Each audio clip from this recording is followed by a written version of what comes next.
Hello, everyone, and thank you for joining the Nonprofit Learning Lab for today's workshop. If you have any questions along the way for our presenter, you can type them into the GoToWebinar chat box, which is likely on the right-hand side of your screen. And if you have any tech questions, you can also type them there. We'll be sending out the recording and materials from today's workshop by the end of the day tomorrow, so keep an eye out for that email. And without further ado, I'll hand it over to you, Jen. Thank you so much. Good morning, everyone. My name is Jen Ballantyne.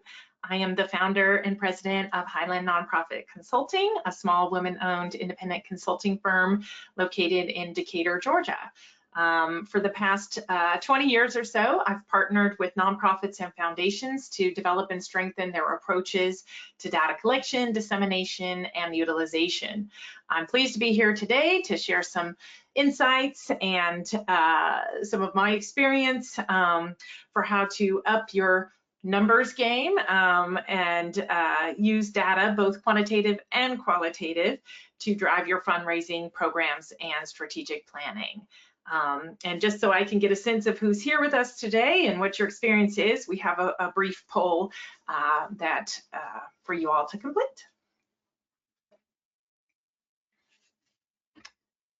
Oh, okay.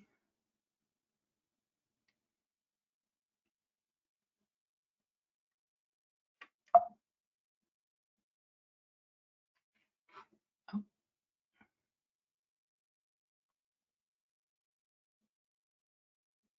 Sienna. Okay. It looks like we've got quite a few development and fundraising staff, some program staff, other nonprofit staff, few executive directors and consultants. Wonderful, thank you. I think we have one more question about your experience.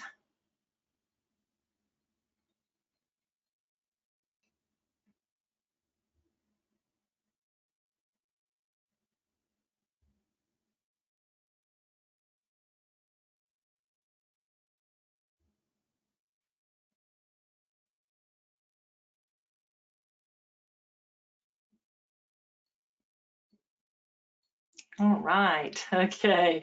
So does not look like anyone identifies as a data expert, and that is totally fine. I don't think I even would maybe call myself that. It's a lot, it's constantly changing and it's hard to keep up with everything. But some folks in the advanced, and then it looks like most of our attendees are in the intermediate sort of level related to data collection and utilization, with also about a third being beginners. Wonderful. Oh, thank you, and I will try my best to address everyone's various levels. Okay. There was kind of a funky thing on my screen. Now it's not showing me my presentation. So I'm not sure what you're seeing. Yeah, we're seeing the poll. Maybe try and stop sharing and then reshare. Okay, sorry about that. Yeah, there was sort of a new audio hardware detected sort of popped up. It also said use new or not right now. So I could select not right now or just stop sharing. Yeah, I would just stop sharing. Okay, apologize everyone. Oh, it's not letting me do that. Okay. Okay then, stop sharing and let me try this again. Technology is always so good, isn't it? Okay. Okay, let's see.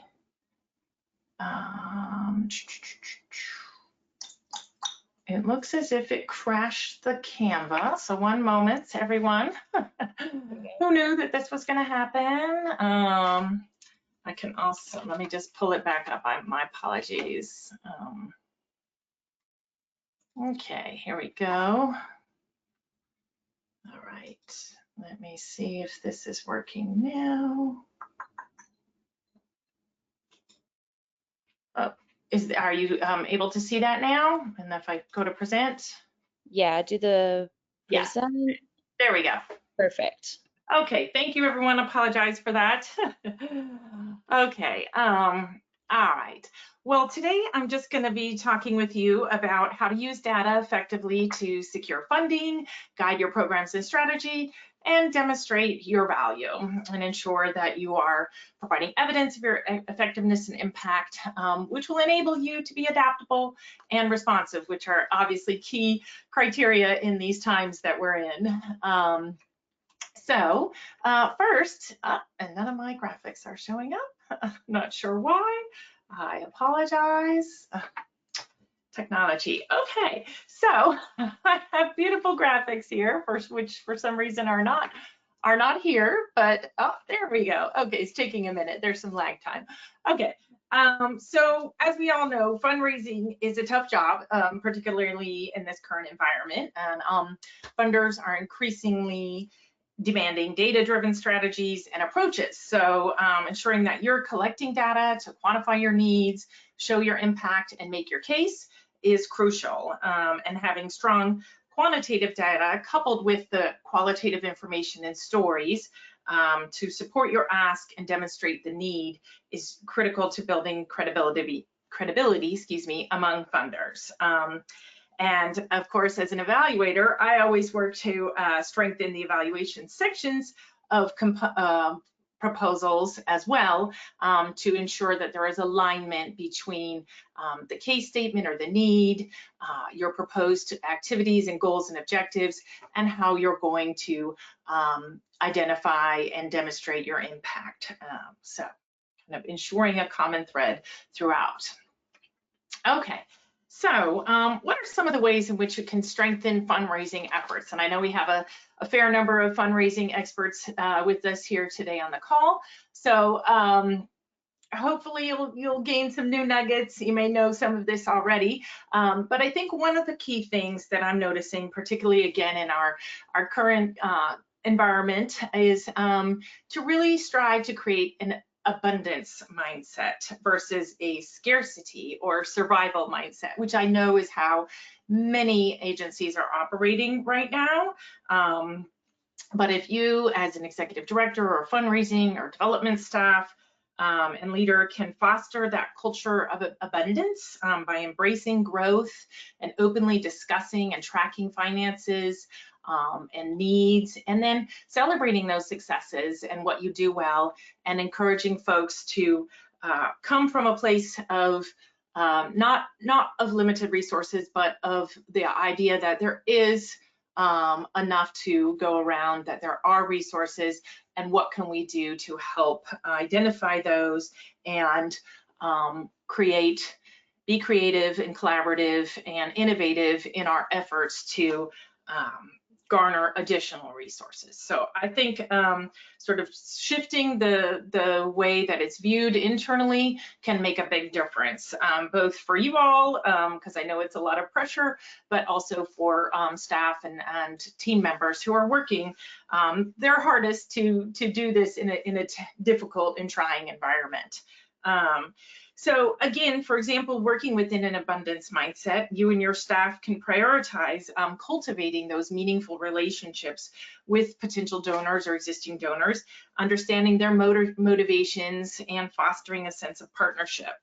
And I know many of you probably use donor relationship databases, CRMs, and it's really critical, of course, to maintain those systems and to segment and analyze the data that is within those systems so that you can really identify what are people's interests and motivations, how can we appeal to those, personalize that communication, strengthen those connections. So a good CRM system will allow you to do this. Of course, having personnel who understand how to do that and really utilize the data to help drive your efforts will just further your fundraising efforts. While it's really important to have optimal systems in place internally and approaches that support the work, you also have to have that data that demonstrates your sort of past success and what you hope to achieve in the future. So developing and highlighting what we call sort of lead and lag measures. It's kind of a term that's more often used in the business world. And I think sometimes nonprofits could benefit from adopting some of the language or some of the approaches that the business world uses, obviously with some modification to understanding our nonprofit situation. But these are two types of metrics that are used to track performances towards goals. So lead measures are predictive, focusing on activities that drive future results, while the lag measures are sort of outcome-based and demonstrate the or reflect past performance. So in your fundraising appeals, it's important to demonstrate both types of measures, right? What are the activities that you are proposing to do that will lead to the intended results and influence your desired outcomes with additional investment and resources? What is the evidence supporting those activities? And what have you been able to achieve already because of existing resources and investments? And what have you learned from that? How are you utilizing that information to continue to do better, to innovate, to do differently, perhaps? So I think thinking in those terms can help again to shift the way that you communicate your value and demonstrate your value to potential funders. The key then, of course, is to translate the plans and the results that you have into compelling narratives and stories that showcase the need, the proposed solutions, and the key findings. So there are many ways to do this. I, of course, am a big fan of logic models, if you know and are familiar with those, and including those, of course, in your fundraising proposals, and basically a visual that shows kind of what you are doing or intend to do, and what impacts or outcomes you intend for those activities to have, both in the short term and the intermediate, and then that long term. And there's a new sort of piece of that, which we call sort of living logic models. So it's not just something you develop once, you put it in your proposal, and then it's never to be looked at again, or it really is kind of a living, breathing document that you can easily adjust and adapt as you hopefully retain funds and are implementing the program, and using that logic model to help guide that, and then also to report back to funders and garner additional support. So a more of a what we call a living logic model. And then I wanted to share an example from one of my clients. You can put together really concise visual impact statements, so that you can share then with partners, board members, potential and existing donors, to demonstrate in a sort of more visually appealing and concise way sort of what impact you have been able to have. All right.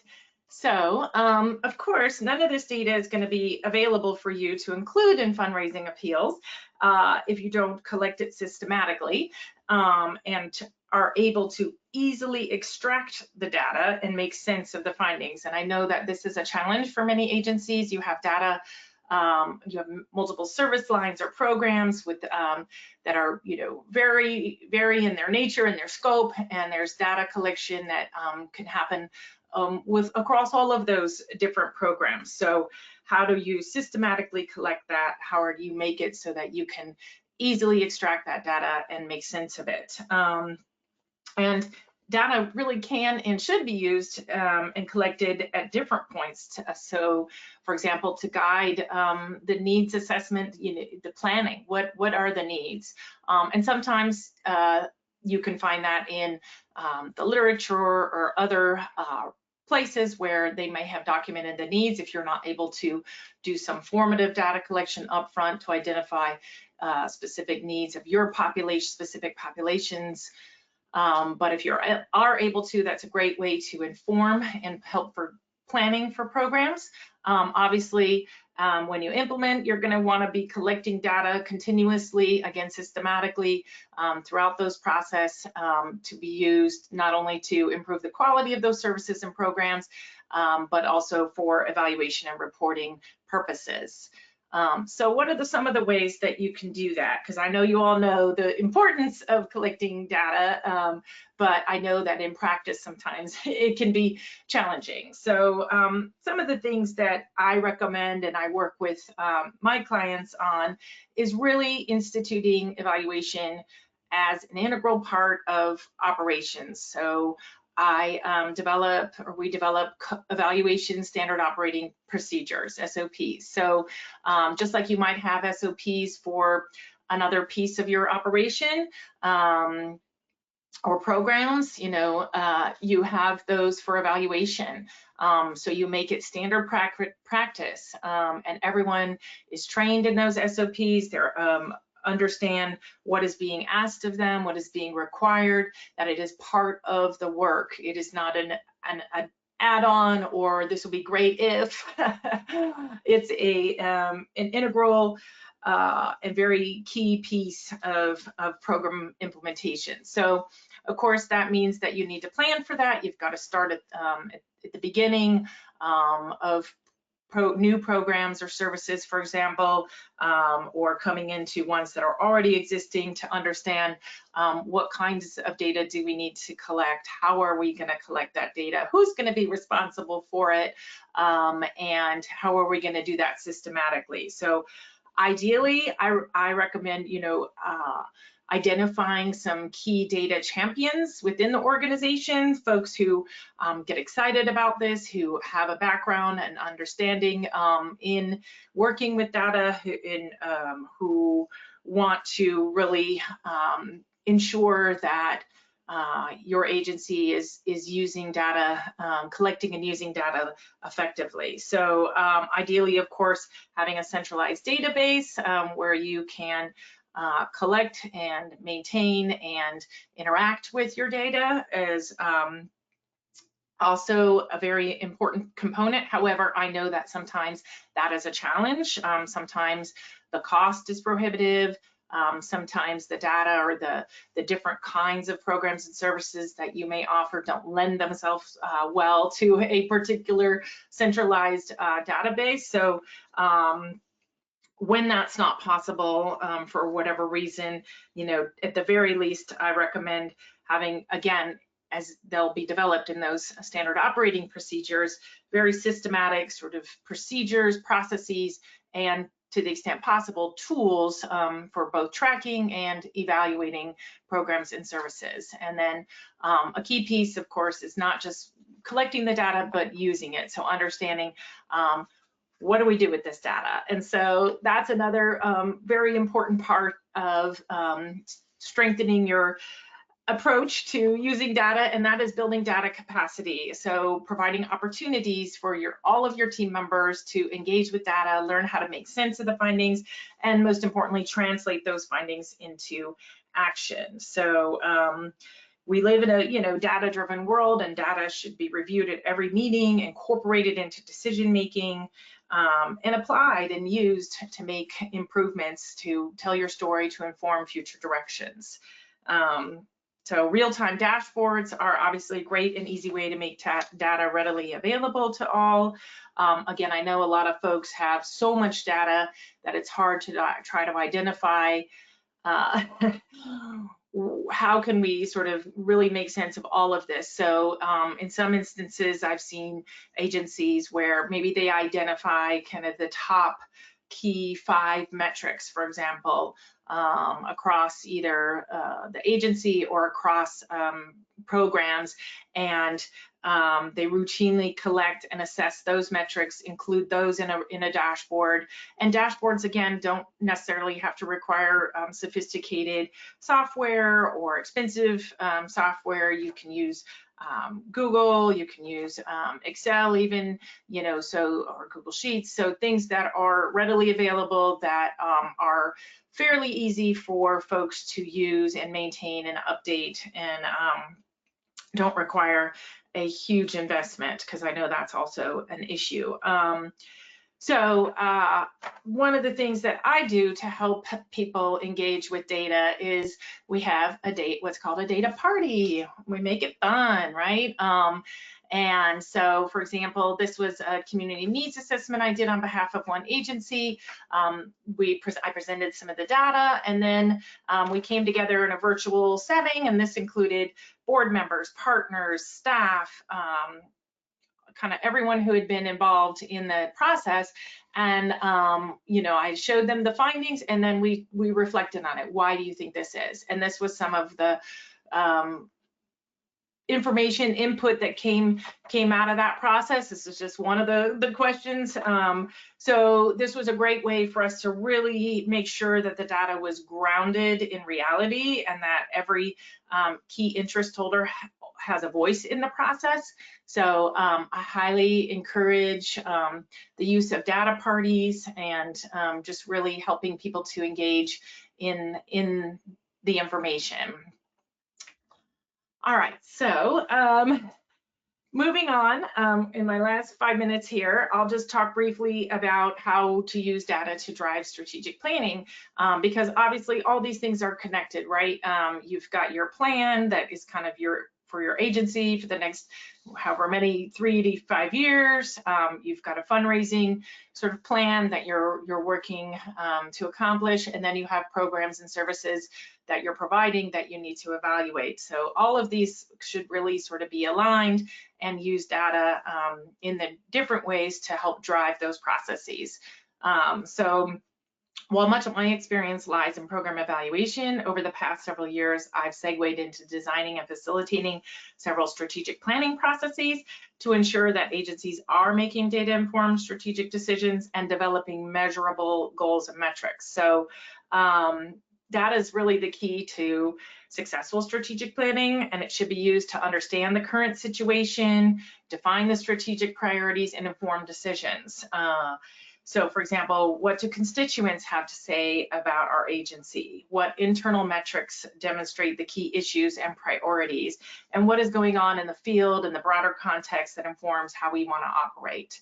So looking at all of that data, bringing it all together. I just did that actually for a client, and we did sort of a series of 3 sort of virtual meetings where I did some data collection from board members and partners, looked at some staff and client data, and then in the second meeting looked at that all the internal sort of operating metrics.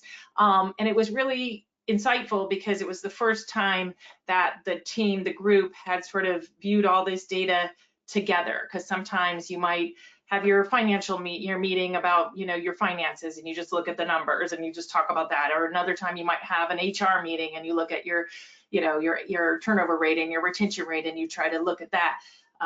Or your tech needs or IT needs, that might be a separate meeting. So this was all kind of together in one sort of fell swoop, if you will, and it was really great because then we could have different people who work in these different areas be able to understand, whoa, what are the challenges, what are the sort of, is the data saying in this area, how does that affect kind of what I'm responsible for, and how does this all sort of inform the big picture and the full decision making processes that we have to do. So it was very insightful, all the data. And then of course we pulled in the external data through sort of a fun process called the wave, where we looked at sort of what are the trends that are here, that are emerging, that are maybe established and disappearing, that are affecting the way in which this agency does their work. And that was a really insightful process. And now we're about to put it all together into a strategic planning retreat and process. So using information to really guide the process has been a very important component. And again, here's just some of the ways that I just talked about that you can strengthen your strategic plans, engaging those key interest holders, getting diverse interest holders, using participatory approaches that honor their voice. A very key important part of strategic planning is setting, of course, using data to set realistic and measurable strategic objectives. So like I said, based on some of that internal data we collected, some of what we saw in the market, some of what we saw among the clients, for example. Okay, what is reasonable for us to be able to achieve based on that? And then, like I just mentioned, it's building that data culture. So not having a separate meeting for just the finances or the HR and kind of working in silos, but really coming together, fostering that organizational culture that valued the data and encouraged everyone to interact with it and talk about it, reflect on it, and use it. So that was a really valuable and insightful process. And of course, once you have the strategic plan developed, and a key part of that is not just the plan, but a implementation plan with very specific measurable goals and objectives, metrics, timelines, and personnel assigned to those, and processes in place to make sure that someone is actually responsible for, maybe more than one person, ensuring that the plan is being implemented, that it's being adapted as needed. So there's not just staff, but processes in place to continually review and adjust the plan. I've seen too many instances where a great strategic plan was developed, but then there wasn't anyone to sort of drive that process forward and ensure that the plan was being implemented as intended, in that adjustments were being made as needed. So really ensuring that there are processes in place to do that, and tracking of that is key. So I know that was a lot, but I think I'm out of time. I appreciate you're listening, and if you have questions, I think now is the time. Here's where you can contact me if you'd like more information or to connect. I'd be happy to do that. And I think that's it. I can go ahead and stop sharing, I suppose. Yeah, you're also welcome to keep that up so that people can Okay, grab your information as needed. I'll do that. Yeah, if anyone else has any questions, feel free to send them in the question box on the side of your screen. We do have one question right now. Okay. The question is, what are some of the most common pitfalls you see to avoid when pulling and creating data? That is a good question. So one of the most common sort of pitfalls I see is people, you want to be able to demonstrate that you've made some change or you've had an impact, right? And so sometimes, well, that requires having typically kind of data collected over time from the same group of people, right? So you have some kind of intake or baseline, and then you have some sort of follow-up. And a lot of times what I see is people don't quite understand, and they're trying to kind of compare apples to oranges. So that, oh, this group is, looks great, but they aren't actually the same group of people that, were at the baseline. Or another piece is that, people are saying, oh yeah, our group, our folks increased their knowledge or their ability or their behavior change. But again, you can't really say that, because unless you're doing a sort of, randomized controlled clinical trial where you're following people over time and there's sort of a fidelity, all you can really say is that you've got sort of 2 points in time. Here's what people look like when they came in. Here was their knowledge level. Here are the behaviors or the attitudes they had, or whatever it is you're trying to influence. And then here's after being in our program or our services for 6 months, a year, whatever it might be, here's, the knowledge level of these folks at this point in time. Here's what their behaviors are. So it's not, you can't really attribute, and that's, I think, a pitfall that I see. That's probably more on the results side. I don't know about if you're asking more about like the collection of data. That is a trickier question, just because it can be a challenge to collect data in a systematic, objective way. And there are a lot of like best practices when it comes to sort of how questions are designed, how data is collected, et cetera. So there's sort of both pitfalls on the data collection side, as well as like when you actually have the data and how you analyze that information and what you can say about that information. I hope that was helpful. Yeah, thank you. All right, we got another question. Sure. This one is, I love the idea of a data party to generate excitement and engagement around data. Do you have any more details about activities or strategies that would make that activity more successful in an organization that does not currently have a data culture, especially with engaging leadership? Mm, that's a good question. Um, yeah, that is tough when you don't have sort of the internal support for that. So um, again, I think, as much to the extent possible, having a data champion who really continually, it's sort of like the broken wheel, the broken record, bringing the data up in discussions, conversations, bringing it to the forefront and explaining kind of the role and why it's important is key. And then, I mean, I think, maybe just sort of trying the data party approach to see it, and just kind of inviting people, who want to join, maybe just to not necessarily as a, kind of mandatory activity, but more as a, hey, we want to kind of share what we've been doing. We want to, get your thoughts and opinions on it, and we'd love for you to just participate, and it's going to be fun. We're going to, kind of interact, and it's not us just talking, it's really an interactive process. And maybe just kind of whetting people's appetite and seeing what it's like will help them sort of overcome that hurdle of I don't know what this is about, and uh, you know I don't know. Yeah, I think um it is one of the hardest things to kind of change the culture of organizations. And I think one of the things that I always focus on is that we want to be a learning and a growth and learning organization. So it's less about evaluation, which has kind of a more negative connotation of like, ooh, someone's going to look at us and see if we did our job, well or not, or our performance and things like that, which of course there are elements of that. But I think if you focus or change the sort of like that abundance mindset versus a scarcity mindset, right? If you change it to like not an evaluation of performance measurement, but a learning and growth mindset. So what can we learn from this? How can we grow?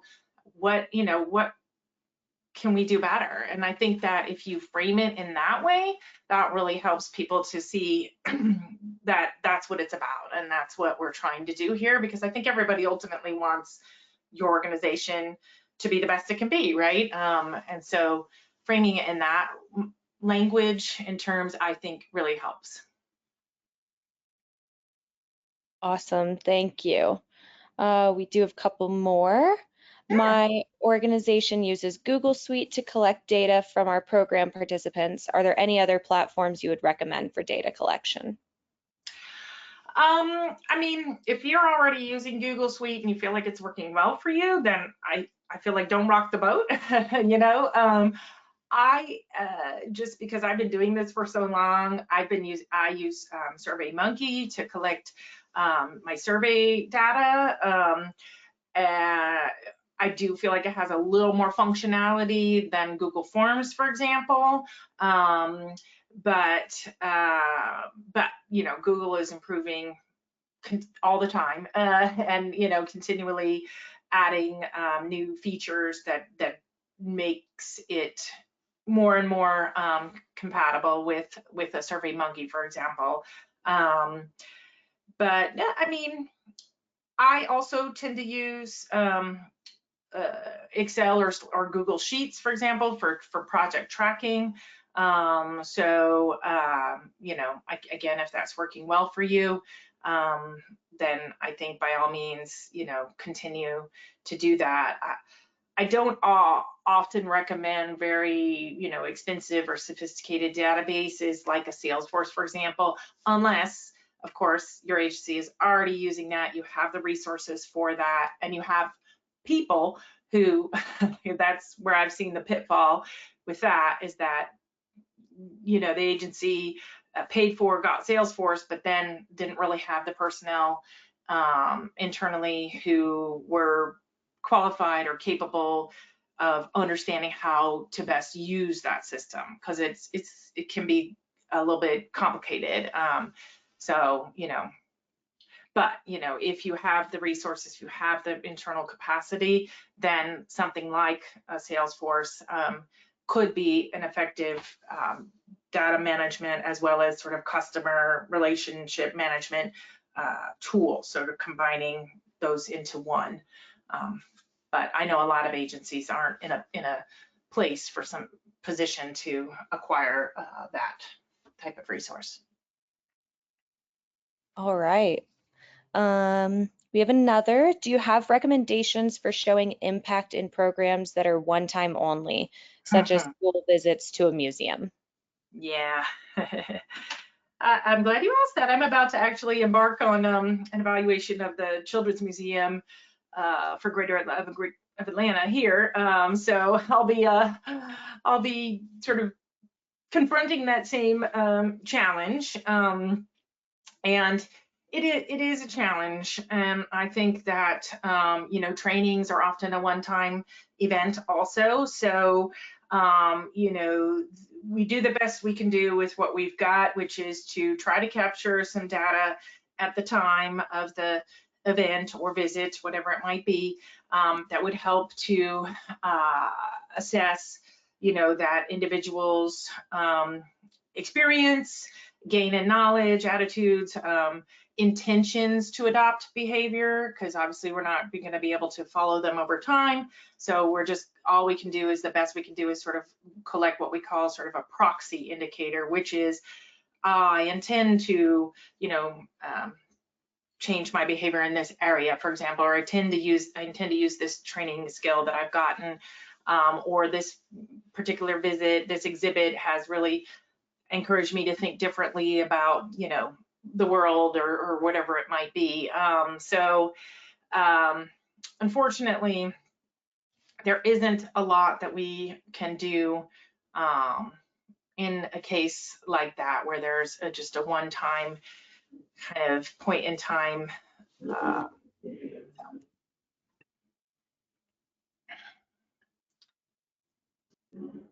All right. We have one last question. Sure. I work for an org focused on climate change. How do you think we can communicate our org's specific ultimate impact effectively, i.e. human level impact? We find it tough since climate change is such a massive issue. Yeah, that is a tough one also, as particularly in this climate where, maybe this isn't, sort of, there are a lot of folks who care about it. There's some others who are less interested. So how do you kind of hit the right note and try to, demonstrate your impact in a way that is going to be broadly appealing, right? So I always just try to kind of, identify kind of what is relatable, like what is sort of the concept key, what is one or two key concepts that, an individual or a group or maybe a small community can relate to, right? And so, something more about like that's, the air I breathe, or the, sort of distance it takes me to drive somewhere, for example, and what impact that has on kind of the environment. So kind of relating it down to that level if you can, taking, that data and chunking it and filtering it down in a way that is going to be something that, your everyday individual can relate to and maybe feel inspired by or motivated or more interested in learning more about or caring about that issue, right? So, and using, of course, terminology that people understand, because I think sometimes with these, particularly in climate change, there's some concepts that are, more scientific in nature, that not everyone has kind of the same understanding or capacity to understand. So just translating, the language even into, again, relatable terms that your sort of, everyday person can understand is what I would recommend there. I hope that's helpful. Awesome. Thank you so much, Jen. All right, this workshop's come to a close. If you all are interested in receiving the recording and materials from today's webinar, you can download them on the bottom of our free webinar page or email us at program@nonprofitlearninglab.org. Thank you all so much for participating. And again, thank you, Jen, for educating our community. Thank you so much, everyone. Take care. Have a great day.